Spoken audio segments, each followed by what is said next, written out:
Trading how? Hello everybody, welcome to a video. Alright guys, this game is called the Stanley Deluxe. So I'm gonna put it the the Stanley Parable Ultra Deluxe, something like that. And put the subtitles on English because I speak English. Have you played the Stanley Parable before? No. Please adjust the slider until the computer is barely visible. We're gonna leave it. Please enter the current time. 2:57 p.m. 2:57, 57, oh 58, and then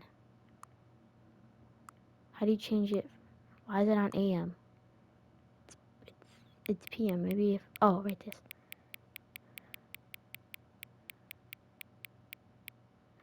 2:50. Oh no, it's PM. My fault. Why do I keep doing this? 2:50, 2:58 p.m. Oh, 2:58 p.m. Okay. No accessibility setting can be accessed from the main menu. Alright, let's begin the game. So this game is basically where the game tries to play you instead of you playing the game. It's like... This is the story of a man named Stanley. Stanley worked for a company in a big building where he was employee number 427. Employee number 427's job was simple.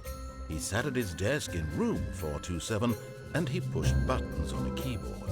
Orders came to him through a monitor at his desk, telling him what buttons to push, how long to push them, and in what order. This is what employee 427 did every day of every month of every year. And although others might have considered it soul-rending, Stanley relished every moment that the orders came in, as though he had been made exactly for this job.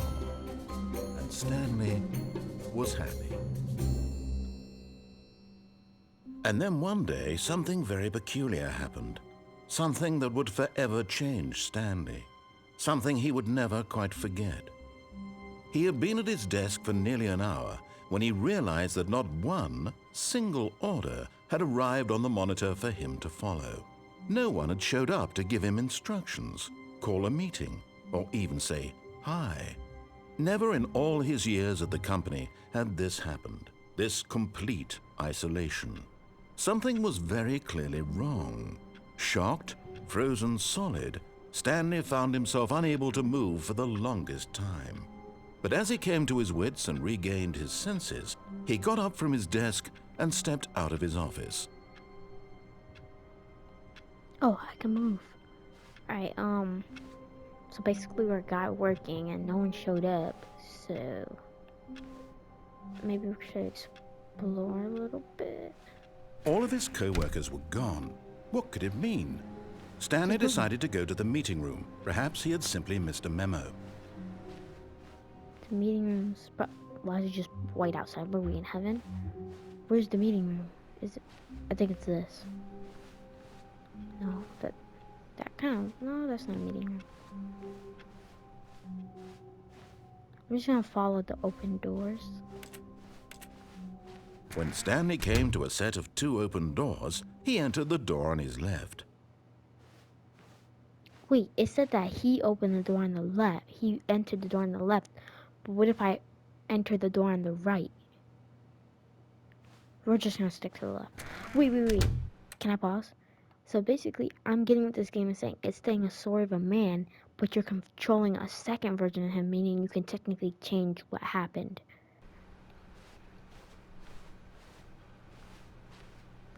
Is that Momo? From Kori Genshin. Looks very depressing. I mean, actually, it's a beach. Pretty fun. What about you? These look hand painted. The next thing we're gonna do is choose something different than the story tells us he did. Yet there was not a single person here either. Feeling a wave of disbelief, Stanley decided to go up to his boss's office, hoping he might find an answer there. Okay. I don't like how these doors keep closing behind us. Coming to a staircase, Stanley walked upstairs to his boss's office. Okay. I'm gonna do, the next thing I'm gonna do something different than what he says. I'm guessing it's over here. Stepping into his manager's office, Stanley was once again stunned to discover not an indication of any human life. Shocked, unraveled, Stanley wondered in disbelief who orchestrated this. What dark secret was being held from him? What he could not have known was that the keypad behind the boss's desk guarded the terrible truth that his boss had been keeping from him. And so the boss had assigned it an extra secret PIN number, 2845. But of course, Stanley couldn't possibly have known this.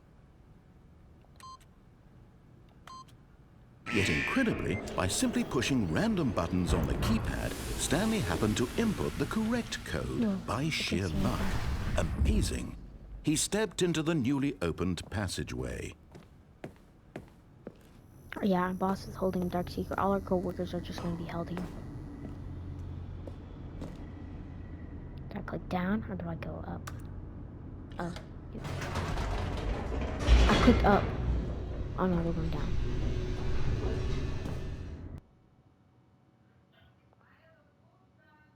Okay.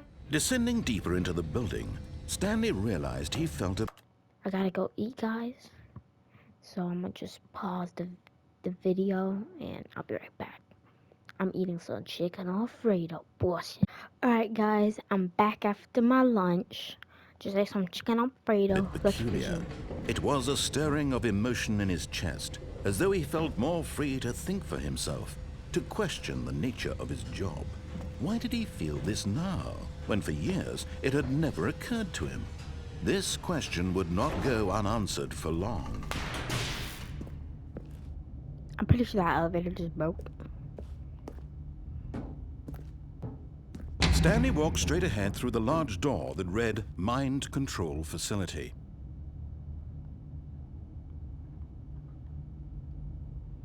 Wait a minute. I want to search up how long it usually takes to beat this game. Like, there's literally an escape out here, or I can go to the mind control facility. We're escaping. There's something off about this place. Although this passageway had the word escape written on it, the truth was that at the end of this hall, Stanley would meet his violent death. Nope. I can go back, right? But of course, Stanley thought better of it and realized he simply had too much to live for. Wait, what if he was lying? You know what? It's okay.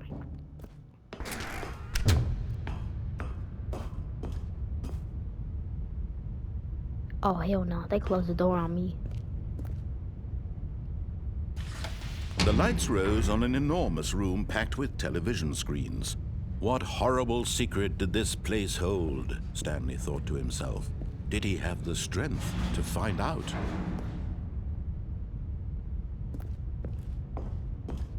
So it seems to be like 3 towers. I'm guessing we have to do different things here. Cameras. Now the monitors jumped to life, their true nature revealed.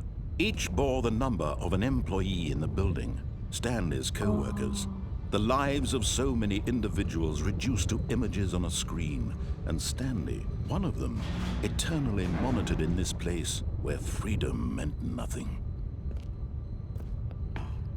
Wait, so they got like cameras watching all of us work. I'm guessing this is gonna bring us up there, like right there maybe. Alright, let's press it. This mind control facility, Fired? it was too horrible to believe. It couldn't be true. Had Stanley really been under someone's control all this time? Was this the only reason he was happy with his boring job? That his emotions had been manipulated to accept it blindly?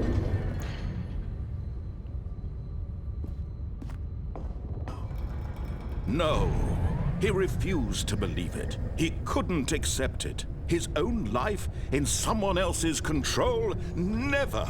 It was unthinkable, wasn't it? Was it even possible? Had he truly spent his entire life utterly blind to the world? But here was the proof. The heart of the operation. Controls labeled with emotions. Happy, or sad, or content. Walking, eating, working. All of it monitored and commanded from this very place. And as the cold reality of his past began to sink in, Stanley decided that this machinery would never again exert its terrible power over another human life. For he would dismantle the controls once and for all.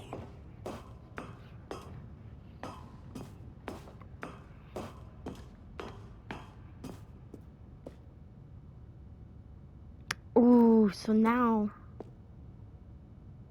let's see what that says. I can't read that. My dog's barking. Oh, Stanley. My fault, my dog was barking. You didn't just activate the controls, did you? After they kept you enslaved all these years, you go and you try to take control of the machine for yourself. Is that what you wanted? Control? Oh, Stanley, I applaud your effort, I really do. But you need to understand, there's only so much that machine can do. You were supposed to let it go, turn the controls off, and leave. If you want to throw my story off track, you're going to have to do much better than that. I'm afraid you don't have nearly the power you think you do. For example, and I believe you'll find this pertinent, Stanley suddenly realized he had just initiated the network's emergency detonation system.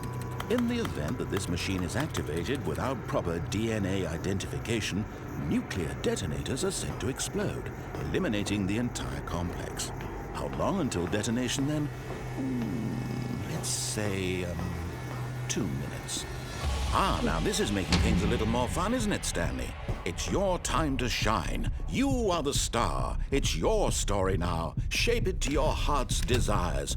Oh, this is much better than what I had in mind. What a shame we have so little time left to enjoy it. Mere moments until the bomb goes off. But what precious moments each one of them is. More time to talk about you, about me, where we're going. I think I know what I have to do. What all this means. I barely know where to start. Okay, so I remember button number What's 1 that? was here. You'd like to know where your co-workers Coming! are. A moment of solace before you're obliterated. All right, I'm in a good mood. You're gonna die anyway. I'll tell you exactly what happened to them. I erased them. I turned off the machine. I set you free. Of course, that was merely in this instance of the story. Sometimes when I tell it, I simply let you sit there in your office forever, pushing buttons endlessly and then dying alone. Other times, I let the office sink into the ground, swallowing everyone inside, or I let it burn to a crisp. I have to say this, though, this version of events has been rather amusing. Watching you try to make sense of everything and take back the control wrested away from you, it's quite rich. I almost hate to see it go. But I'm sure whatever I come up with on the next go-around will be even better. My goodness, only 34 seconds left. But I'm enjoying this so much. You know what? To hell with it. I'm going to put some extra time on the clock. Why not? These are precious additional seconds, Stanley. Time doesn't grow on trees. Oh dear me, what's the matter, Stanley? Is it that you have no idea where you're going or what you're supposed to be doing right now? Or did you just assume when you saw that timer that something in this room was capable of turning it off? I mean, look at you. Running from button to button, screen to screen, clicking on every little thing in this room. These numbered buttons, no, these colored ones. Or maybe this big red button, or this door. Everything, anything, something here will save me. Why would you think that, Stanley? That this video game can be beaten? Won? Sold? Do you have any idea what your purpose in this place is?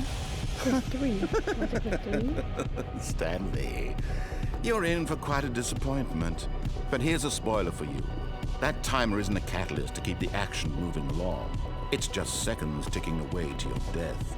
You're only still playing instead of watching a cutscene because I want to watch you for every moment that you're powerless, to see you made humble. This is not a challenge, it's a tragedy. You wanted to control this world, that's fine. But I'm going to destroy it first, so you can't. Take a look at the clock, Stanley. That's 30 seconds you have left to struggle. 30 seconds until a big boom and then nothing. No ending here, just you being blown to pieces. Will you cling desperately to your frail life, or will you let it go peacefully? Another choice. Make it count. Or don't. It's all the same to me, all a part of the joke. And believe me, I will be laughing at every second of your inevitable life from the moment we fade in until the moment I say, happily ever after.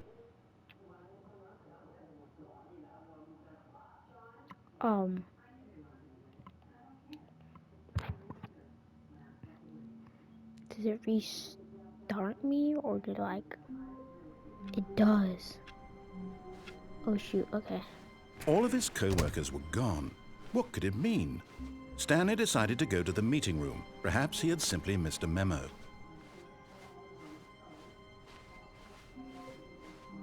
When Stanley came to a set of 2 open doors, this was not the correct way to the meeting room, and Stanley knew it perfectly well. Perhaps he wanted to stop by the employee lounge first, just to admire it. Ah, yes, truly a room worth admiring. But eager to get back to business, Stanley took the first open door on his left.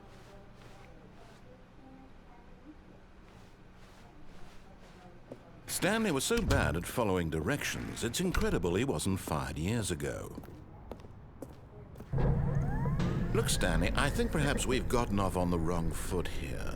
I'm not your enemy, really, I'm not. I realize that investing your trust in someone else can be difficult, but the fact is that the story has been about nothing but you all this time. There's someone you've been neglecting, Stanley. Someone you've forgotten about. Please, stop trying to make every decision by yourself. Now, I'm not asking for me, I'm asking for her. This is it, Stanley. Your chance to redeem yourself, to put your work aside, to let her back into your life. She's been waiting. That's her, Stanley. You need to be the one to do this, to reach.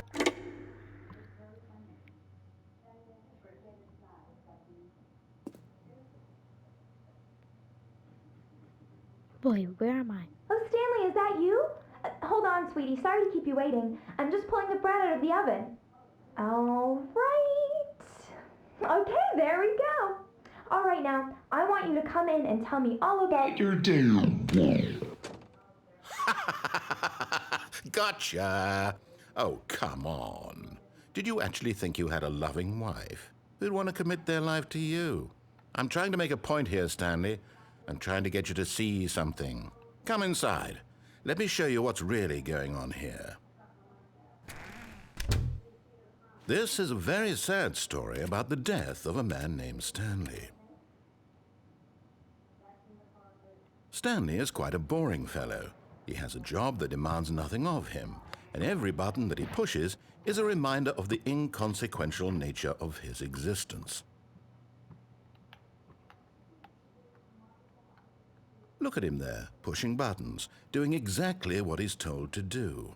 Now he's pushing a button. Now he's eating lunch. Now he's going home. Now he's coming back to work. One might even feel sorry for him, except that he's chosen this life. But in his mind, in his mind he can go on fantastic adventures. From behind his desk, Stanley dreamed of wild expeditions into the unknown, fantastic discoveries of new lands. It was wonderful, and each day that he returned to work was a reminder that none of it would ever happen to him. And so he began to fantasize about his own job. First, he imagined that one day while at work, he stepped up from his desk to realize that all of his co-workers, his boss, everyone in the building had suddenly vanished off the face of the earth. The thought excited him terribly. So he went further. He imagined that he came to two open doors and that he could go through either. At last, choice. It barely even mattered what lay behind each door. The mere thought that his decisions would mean something was almost too wonderful to behold. As he wandered through this fantasy world, he began to fill it with many possible paths and destinations. Down one path lay an enormous round room with monitors and mind controls. And down So another his was a yellow line that imagination. weaved in many directions. And down another was a game with a baby. And he called it the Stanley Parable. It was such a wonderful fantasy, and so in his head he relived it again, and then again, and again, over and over, wishing beyond hope that it would never end, that he might always feel this free. Surely there's an answer down some new path, mustn't there be? Perhaps if he played just one more time. But there is no answer. How could there possibly be?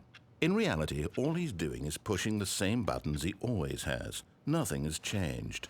The longer he spends here, the more invested he gets, the more he forgets which life is the real one. This was our imagination. And I'm trying to tell him this, that in this world he can never be anything but an observer, that as long as he remains here, he's slowly killing himself. But he won't listen to me. He won't stop. Here, watch this. Stanley, the next time the screen asks you to push a button, do not do it. Wait, so he just told me not to do it. But if I do it... Damn. I'm gonna make multiple parts on this game because this game is good.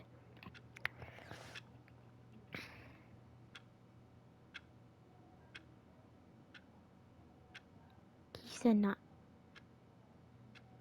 I want patience, patience, patience.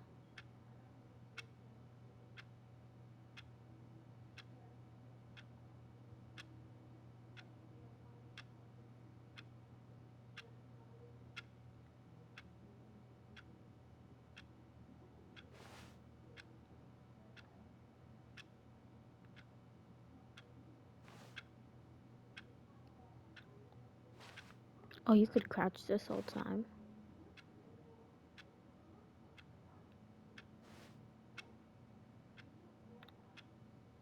That should be just... I'll just click it because I think we're supposed to. You see? Can he just not hear me? How can I tell him in a way that he'll understand that every second he remains here, he's electing to kill himself? How can I get him to see what I see? How can I make him look at himself?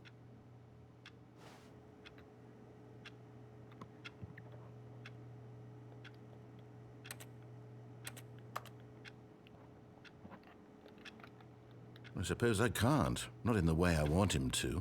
But I don't make the rules. I simply play to my intended purpose, the same as Stanley. We're not so different, I suppose. I'll try once more to convey all this to him. I'm compelled to. I must. Perhaps, well, maybe this time he'll see. Maybe this time. And I tried again, and Stanley pushed a button.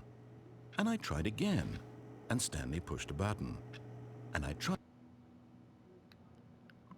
Oh,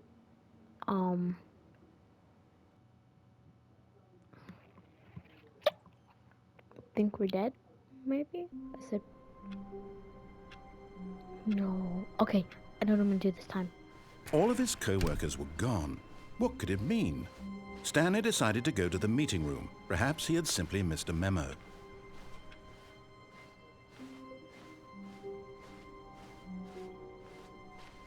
When Stanley came to a set of two open doors, he entered the door on his left.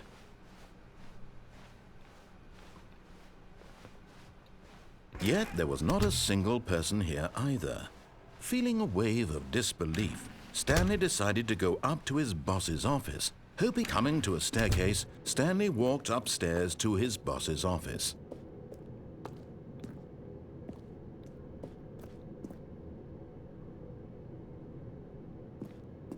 No, I know where I'm gonna go in.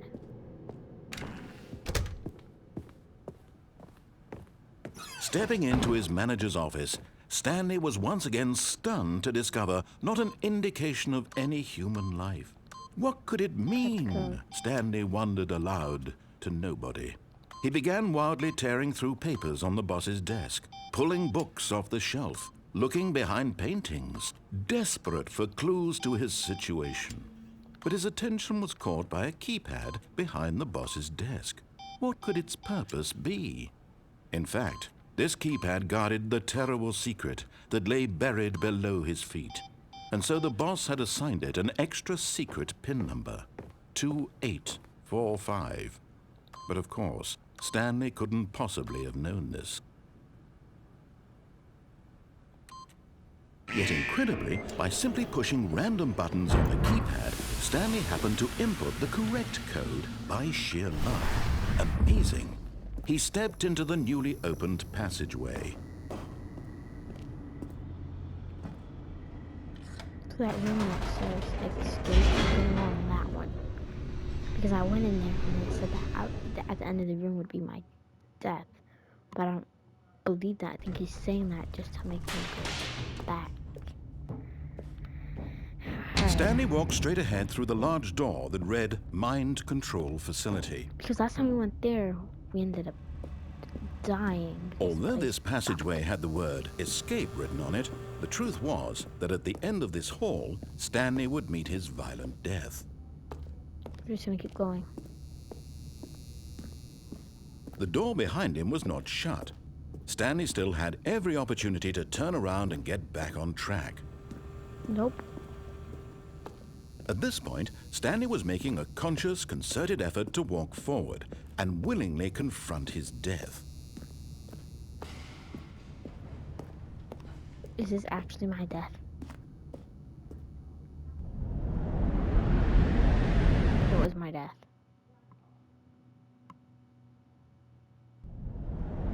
No? No, I thought I was breaking my ankles. As the machine whirred into motion and Stanley was inched closer and closer to his demise, it reflected that his life had been of no consequence whatsoever. Stanley can't see the bigger picture. He doesn't know the real story, trapped forever in his narrow vision of what this world is. Perhaps his death was of no great loss, like plucking the eyeballs from a blind man. And so he resigned and willingly accepted this violent end to his brief and shallow life. Farewell, Stanley.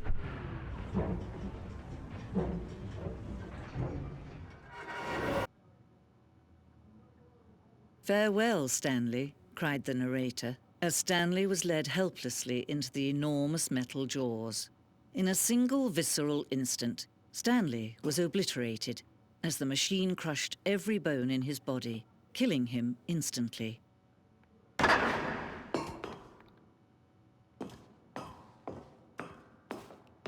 And yet it would be just a few minutes before Stanley would restart the game, back in his office, as alive as ever. What exactly did the narrator think he was going to accomplish? Oh. When every path you can walk has been created for you long in advance, death becomes meaningless, making life the same. Do you see now? Do you see that Stanley was already dead from the moment he hit start?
Oh, so if you obey, if you say do what it does, it leads you to the staircase, but if you don't, it brings you to the lounge.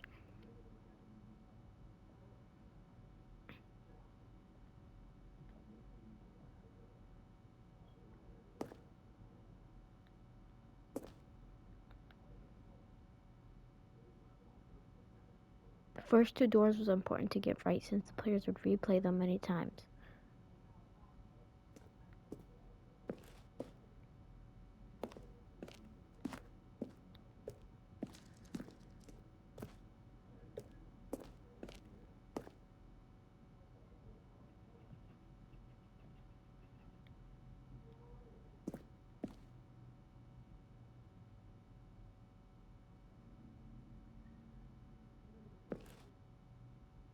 This is the button part where you would press the button.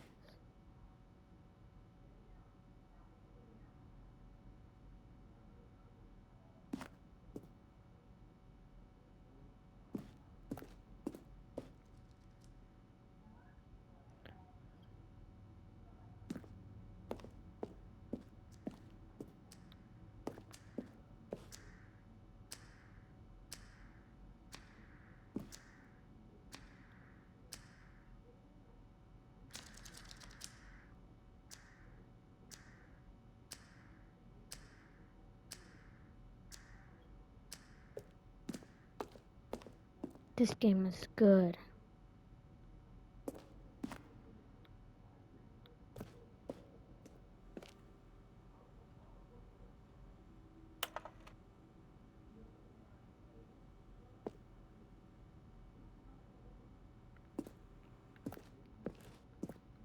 I don't know what I'm supposed to do now. Did I beat it? I think I beat it. I'm gonna do a second part with Isaiah to show him how this game is. It's currently 3:50. He said he was gonna go around back to 3:50, 4 o'clock. So yeah, I'm gonna have to show them this game. This game is excellent. But right before I do that, oh, it closed. Let's take this right first and see if there's anything there. But yeah, this game is very well made. It's very, very good.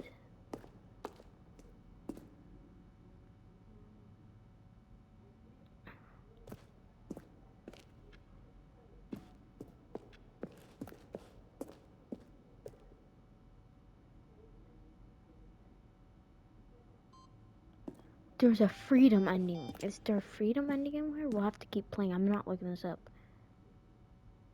Countdown ending. Freedom ending. Monitor room elevator. Countdown room. Whoa, bro. This is good. Game design mock-up. This is what it's supposed to look like.